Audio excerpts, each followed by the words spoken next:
ప్రియమైన దేవుని పిల్లలారా, ప్రభు అయిన యేసుక్రీస్తు నామంలో మీకు నా వందనములు.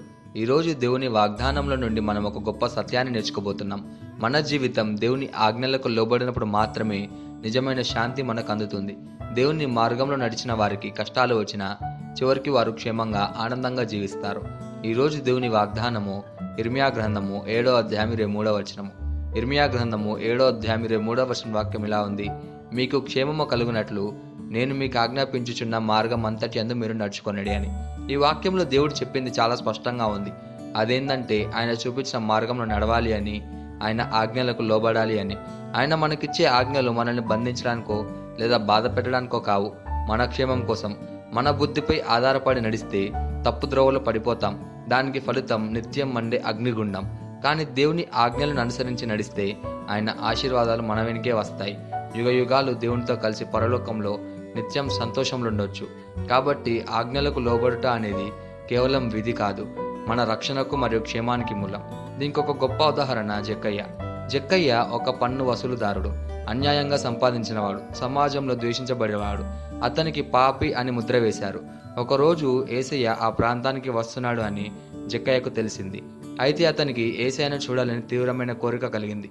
జనసమూహం వల్ల చూడలేకపోయాడు, ఎందుకంటే జక్కయ్య పొట్టివాడు. అందుకే పక్కనే ఉన్న మేడి చెట్టు ఎక్కి కూర్చున్నాడు. యేసయ్య నేరుగా ఆ చెట్టు దగ్గరికి వచ్చి పైకి చూసి, జక్కయ్య త్వరగా దిగు, నేడు నేను నీ ఇంట నివసించాలి అన్నాడు. ఇది జక్కయ్య జీవితంలో ఒక మలుపు. సమాజం తిరస్కరించిన వాడిని యేసయ్య స్వీకరించాడు. జక్కయ్య వెంటనే యేసయ్యను ఆనందంగా తన ఇంటికి ఆహ్వానించాడు. ఇంటి సమీపానికి రాగానే అతను ఇలా అన్నాడు: ప్రభువా, నా ఆస్తిలో సగం అమ్మి పేదలకు ఇస్తాను. ఎవరినైతే నేను మోసగించానో వారికి 4 ఇస్తానయ్యా అన్నాడు. అప్పుడు యేసయ్య వెంటనే ప్రకటించాడు: ఈ ఇంటికి రక్షణ కలిగింది, ఈ మనిషి కూడా అబ్రహాము కుమారుడే అని. జక్కయ్య తన జీవితాన్ని దేవుని ఆజ్ఞకు లోబర్చిన క్షణమే అతనికి క్షేమము, రక్షణ, అలాగే ఆనందం లభించింది. కాబట్టి ఈ రోజు దాకా మనం ఎలా ఉన్నా, ఈరోజు మనం దేవునికి నచ్చినట్టు ఆయన ఆజ్ఞలకు లోబడి ఆయన మార్గం నడిచేలా మనల్ని మనం సిద్ధపరచుకుందాం.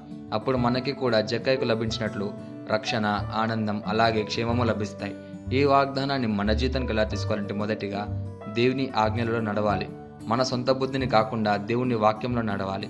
రెండోదిగా హృదయపూర్వకంగా విధేయత చూపాలి. కేవలం మాటలతో కాదు, మన పనులలో విధేయత కనబడాలి. మూడోదిగా ప్రతిరోజు దేవుని మార్గదర్శకత్వాన్ని కోరాలి. నాలుగోదిగా పాపంలో కాదు, పవిత్రతతో నడవాలి. పవిత్రతలో నడిచే వారికి దేవుని క్షేమం లభిస్తుంది. ఈ వాగ్దానాన్ని మనం స్వతంత్రించలాగున మనం ప్రార్థన చేద్దాం. మమ్మల్ని మిక్కిలిగా ప్రేమించిన ప్రియ పరలోకపు తండ్రి, నీకే కృతజ్ఞతాస్తుతులు, వందనాలు చెల్లించుకుంటున్నాం ప్రభువా. ఈ రోజు నీ వాగ్దానం ద్వారా మాతో మాట్లాడినందుకు నీకే ధన్యవాదాలు చెల్లించుకుంటున్నాం ప్రభువా. నీ ఆజ్ఞలను అనుసరించి నడిచిన వారికి క్షేమం కలుగుతుందని నువ్వు వాగ్దానం చేశావు ప్రభువా.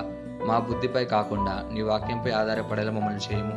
మేము ప్రతిరోజు నీ మార్గంలో నడిచి నీ చిత్తంలో జీవించి నీ ఆశీర్వాదాన్ని అనుభవించే వారిగా మమ్మల్ని చేయమని ప్రార్థిస్తూ యేసుక్రీస్తు నామమున అడుగుచున్నాం తండ్రి, ఆమేన్.